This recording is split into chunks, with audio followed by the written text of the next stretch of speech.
Alors bonjour à toutes et à tous, bonjour Violette. Bonjour. On est là pour parler aujourd'hui d'un sujet assez complexe et finalement très personnel, celui de la reconstruction mammaire après un cancer du sein. Donc pourquoi la choisir ? Comment la choisir ? Quelles sont les différentes techniques qui existent ? Et puis finalement, comment faire le bon choix pour soi et pour accepter ça et sans pression par rapport à son image. Du coup, pour en parler, on est là avec vous, Violette. Vous êtes chirurgienne, c'est ça, au centre Oscar Lambré ? Oui, c'est ça. Je fais partie de l'équipe de chirurgie des cancers du sein au sein du centre Oscar Lambré. Et donc, je pratique quotidiennement les chirurgies pour les cancers et aussi la reconstruction. Très bien. Pour commencer, est-ce que vous pouvez nous expliquer la reconstruction mammaire ? Qu'est-ce que c'est ? Alors, en fait, la reconstruction, le principe, c'est de reconstruire le volume d'un sein qu'on a dû enlever chez les patientes qui ont eu une mastectomie ou une ablation totale du sein.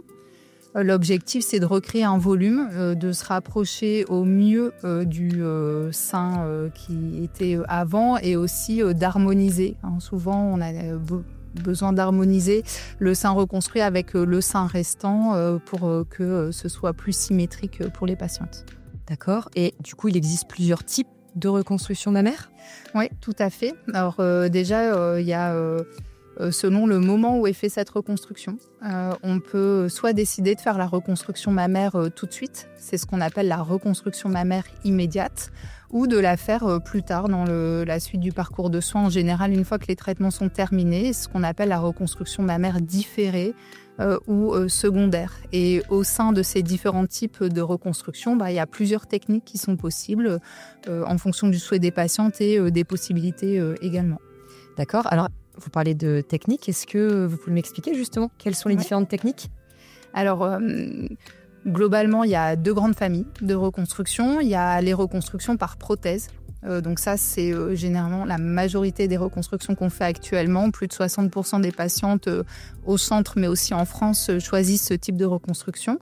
Puis après, il y a ce qu'on appelle les reconstructions autologues. Donc les reconstructions autologues, c'est quand on n'utilise pas de corps étranger, qu'on utilise les propres tissus des patientes. D'accord. Est-ce que c'est ce qu'on voit un petit peu ici quand vous parliez des prothèses extérieures ? C'est ça. Alors ça, c'est des prothèses internes. D'accord. En fait, donc c'est quand on fait reconstruction par prothèse. En fait, le principe, c'est quand on fait de la reconstruction en immédiat, on va enlever le sein, mais on va conserver l'enveloppe de peau. D'accord. En fait, où il y avait la glande mammaire. Et puis, sous cette enveloppe de peau, on va y mettre une prothèse. C'est des implants en silicone, un peu comme ce qu'on utilise en chirurgie esthétique. D'accord. Il y en a de différentes tailles, de différentes formes. Donc là, on voit, ça, c'est un implant anatomique parce qu'il a un peu une forme de poire.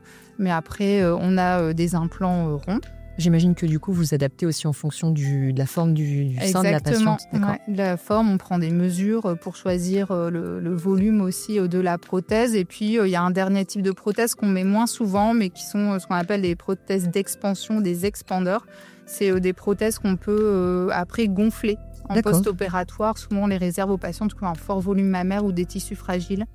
Donc on le met, on attend que ça cicatrise et après, à l'aide d'un petit aimant, on peut remplir en consultation la prothèse pour refaire du volume. D'accord. Après, l'un des inconvénients de ces techniques par prothèse, c'est que du coup, on est limité sur le choix et la forme et le volume. En fait, on n'a pas des prothèses de toutes les formes et de tous les volumes.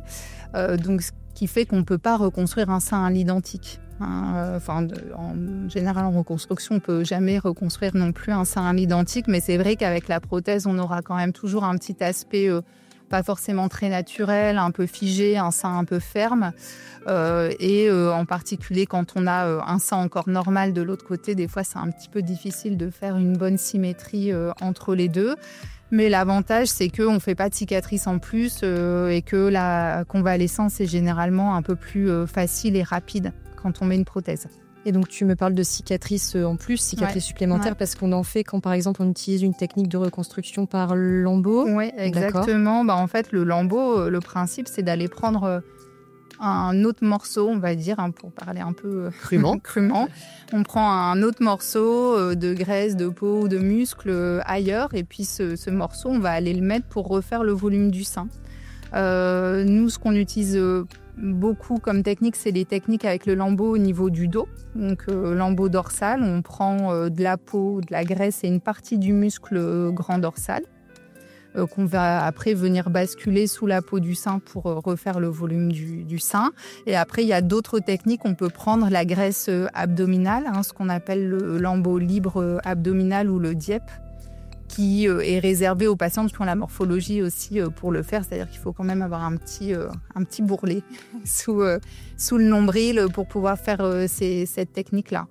L'avantage de ces techniques-là, c'est qu'on aura un sein qui sera plus naturel parce qu'en fait, les tissus, ils sont mous, ils sont chauds et puis aussi, ils ont tendance à évoluer dans le temps et vont vieillir avec la patiente.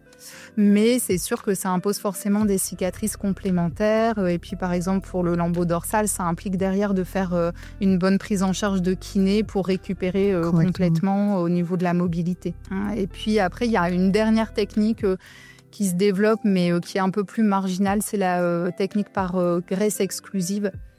En fait, là, c'est le rêve de toutes les patientes, c'est-à-dire qu'on fait de la liposuction et puis cette graisse qu'on aspire plutôt que de la jeter, en fait, on va la réinjecter au niveau de la peau sous le sein pour refaire un volume mammaire. Donc là, l'avantage, c'est qu'il y a très peu de cicatrices et très peu de risques de séquelles post-opératoires.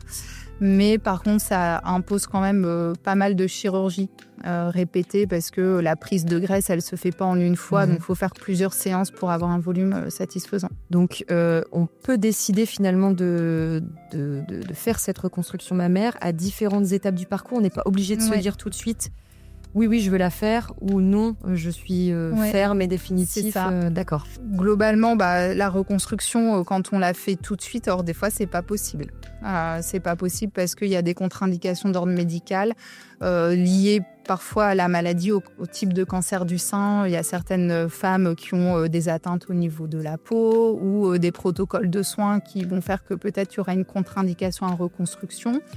Ou aussi, des fois, la morphologie des patientes ne rend pas ça faisable, parce que ce qu'il faut savoir, c'est que des patientes qui vont avoir des seins très volumineux ou très tombants, ça va être des gros facteurs de risque de complications de ces chirurgies de reconstruction et souvent on les oriente plutôt vers la reconstruction différée, même si c'est pas une contre-indication formelle, mais on essaye toujours de discuter avec les patientes sur la balance bénéfice-risque. D'accord. Donc là, quand on le fait en immédiat, en fait, c'est le jour de la mastectomie.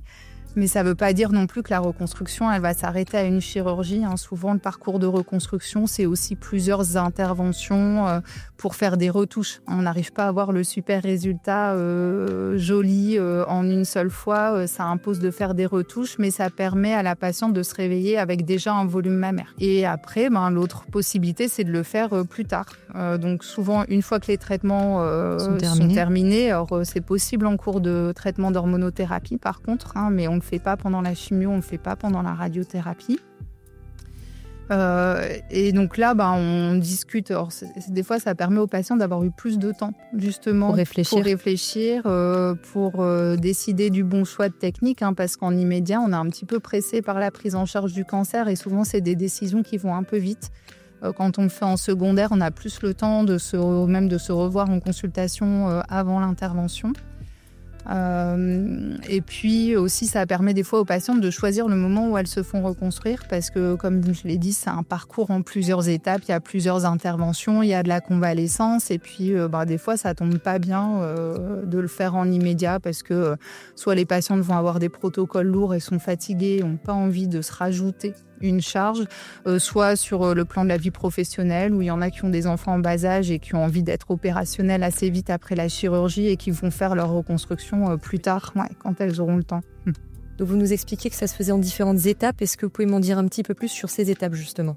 Alors oui, en moyenne, il faut compter 2 à 3 interventions pour avoir une reconstruction mammaire, on va dire, finie. Puis ce nombre d'interventions, il va être hyper variable en fonction du résultat que les gens veulent obtenir et aussi de l'évolution post-opératoire. Des fois, on peut avoir une complication post-opératoire, on peut moins bien cicatriser et puis du coup, on est obligé de rajouter des temps chirurgicaux. En moyenne, donc on dit 3 interventions. La première étant en général la plus lourde, c'est celle où on va refaire le volume. Et puis, la deuxième intervention, ça va être plutôt de la retouche. Souvent, sur le volume qu'on a fait, on a parfois un manque de volume. Ou quand on met en place une prothèse, c'est pas comme en chirurgie esthétique où on va mettre une prothèse qui va être masquée par la glande qui est déjà là. Là, il n'y a plus de glande pour masquer, donc on peut être amené à voir quand même pas mal les contours de la prothèse. Donc l'objectif, ça va être de lisser ces contours, en particulier en faisant des injections de graisse, donc lipoaspiration. Et puis on réinjecte cette graisse dans la peau tout autour de la prothèse pour que ce soit plus naturel, ou même dans le lambeau pour augmenter le volume. Et assez souvent, en fait, entre le sein qu'on a reconstruit, qui va être souvent un sein d'un volume modéré, qui va être souvent un petit peu plus haut, comme si on avait fait un petit lifting au cours de la reconstruction, on peut être amené à faire un geste aussi sur le sein qui n'a rien, justement pour le réajuster au même niveau, même ajuster son volume pour que ce soit plus cohérent avec le sein qu'on a reconstruit. Très bien. Et on parle souvent de... En tout cas, on le voit, on voit cette technique ou non technique fleurir sur les réseaux. La reconstruction à plat, des femmes qui décident de ne pas se faire reconstruire. Pourquoi ? Est-ce que aujourd'hui, quand elles décident de ne pas se faire reconstruire, elles vous partagent, elles vous expliquent pourquoi dans leur cheminement, elles ont pris cette décision ? La reconstruction à plat, globalement, c'est de décider de ne pas apporter de volume suite à la mastectomie totale. Mais on peut quand même être amené à faire des gestes complémentaires, parce qu'après une mastectomie, des fois, la cicatrice, elle est un peu irrégulière. Il y a des excédents, des petits bourrelets qui peuvent gêner les patients. Donc, parfois, il y a quand même des demandes, même sans faire entre guillemets, une vraie reconstruction de retouche de cicatrice. Donc ça, on le fait. Et l'objectif, c'est pour les patientes en général d'avoir un buste assez plat avec une cicatrice nette, un peu comme ce qu'on peut voir quand on cherche sur Internet. C'est l'image qu'on a de la mastectomie totale, mais qui n'est pas toujours ce qu'on arrive à obtenir en réel. Ce choix, il peut être multiple. En fait, il faut déjà se dire que le sein, c'est pas un organe vital. Et on n'en a pas besoin pour vivre une vie normale dans la vie de tous les jours. Ça a souvent un fort impact psychologique sur l'image corporelle, mais on peut très bien vivre sur la féminité, mais on peut très bien vivre avec un sein en moins. Ça n'a pas de fonction particulière. Et je pense qu'il y a un mouvement aussi de femmes... un peu, je pense, peut-être que ça vient aussi des mouvements féministes de se dire, en fait, la reconstruction du sein, elle n'est pas obligatoire et parfois, il y a quand même une sorte de côté imposé, je trouve, par la société ou même dans les médias où on parle beaucoup de cette reconstruction, mais il y a des femmes qui se retrouvent pas du tout là-dedans, en fait. Et qui sont pas non plus prêtes à faire ces différentes interventions. C'est quand même plusieurs chirurgies, des anesthésies générales. Parfois, ça se complique et donc, il peut y avoir aussi parfois des séquelles de la chirurgie. Et donc, il y a des femmes qui sont pas du tout intéressées par ça. Et pour qui aussi, en fait, c'est très... je pense que c'est très individuel, mais on a tous un rapport au corps qui est différent. Il y a des femmes qui vont beaucoup investir leur poitrine. Il y en a pour qui ça va être un épiphénomène, c'est vraiment pas important et donc ils verront pas l'intérêt d'aller faire ce parcours derrière. Donc effectivement, c'est quelque chose qu'on voit de plus en plus apparaître et des demandes aussi des patientes de plus en plus importantes auxquelles nous, on essaye de répondre ici au centre. Un mot pour la fin, est-ce que si tu devais faire passer un message aujourd'hui, ça serait lequel ? De prendre son temps, si c'est possible, pour le choix de la reconstruction, parce que c'est quelque chose avec lequel on va vivre toute sa vie, qu'effectivement, c'est pas obligatoire, donc faut pas se sentir obligé de faire la reconstruction. Nous, en tant que chirurgien, on a des recommandations, on est entre guillemets obligé de l'évoquer avec les patientes, ça fait partie des bonnes pratiques, mais c'est en rien une obligation de le faire. Faut savoir s'écouter et puis se dire aussi que si on ne le fait pas tout de suite, on pourra en général toujours le faire plus tard. Faut savoir aussi que c'est un parcours, en tout cas dans les hôpitaux publics, qui va être pris en charge à 100%. Hein, que ce soit le geste de reconstruction, les symétrisations, les retouches complémentaires. Et donc, il n'y a en général pas de reste à charge pour les patientes, en tout cas pas au centre Oscar Lambret. Donc, il faut se tranquilliser avec ça. Et même si on est obligé de faire plusieurs interventions, tout va être pris en charge dans le cadre de la prise en charge à 100%. Et aussi, il faut... on n'en a pas trop parlé, mais aussi on ne peut pas vraiment s'identifier à d'autres personnes. Enfin, chaque femme, elle est unique, elle a une morphologie différente, elle a éventuellement des pathologies différentes. On ne pourra pas forcément faire une technique chez toutes les femmes. C'est un peu comme quand on va chez le coiffeur et qu'on a vu une photo. Et on se dit, je veux ressembler à ça. C'est ça, et le coiffeur, il dit non, c'est pas possible. Là, c'est pareil. Des fois, il y a des patientes qui ont vraiment une idée très arrêtée en arrivant en consultation. Et puis nous, on est là pour leur dire aussi ce qui est possible avec leur morphologie, ce qui va donner le meilleur résultat qu'elles espèrent aussi. On est là pour les écouter. Il y en a qui veulent juste pouvoir se passer d'une prothèse dans le soutien-gorge. Il y en a qui vont chercher quelque chose de très esthétique. Et donc, nous, on va savoir les aiguiller dans leur choix. Et voilà. Et pour une meilleure prise en charge, en tout cas. Exactement, ouais. Super. En tout cas, merci Violette. C'était très complet, très précis. Merci Charlotte pour l'invitation.